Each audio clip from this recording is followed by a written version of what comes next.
ہمارے شہر کا ایک شخص جب فوت ہوا تو اسے غسل دینے والی عالم نے دیکھا کہ اس کے دائیں کندھا ایسا تھا جیسے کسی نورانی شکل والے بزرگ کا چہرہ۔ قبر میں اتارتے وقت بھی عالم صاحب نے محسوس کیا کہ اس کے دائیں کندھے سے روشنی پھوٹ رہی تھی۔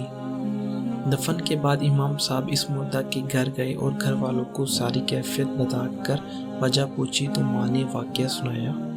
میرا بیٹا جب کالج سے فارغ ہوا تو جلد ہی اس کی اچھی جگہ نوکری مل گئی اور ہمیں اس کی شادی کی فکر ستانے لگی۔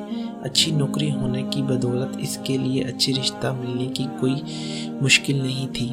ہمارے پڑوس میں ایک دونوں پاؤں سے معذور لڑکی رہتی تھی جو ہمیشہ ہی ویل چیئر پر رہتی تھی اور بغیر سہارے کے کچھ نہ کر سکتی تھی۔ میرے بیٹے نے کہا، امی جی مجھے اس لڑکی سے شادی کرنی ہے۔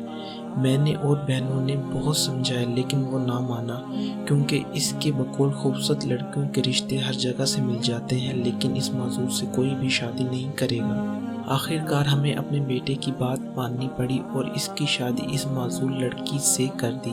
وہ ہر روز اپنا ناشتہ خود بنا کر اپنی بیوی کو کھلا کر آفس جاتا تھا اور واپسی آ کر بھی خود ہی سب کچھ کرتا تھا اور اپنی بیوی کو باتھ روم وغیرہ لے کر جانے کے لیے اپنے دائیں کندھے کا سہارا دیتا تھا اور اسی لیے اس کا دائیں کندھا چمک رہا تھا، کیونکہ اس نے اپنی زندگی کی آسائشیں اپنی معذور بیوی کے نام کر دی تھیں۔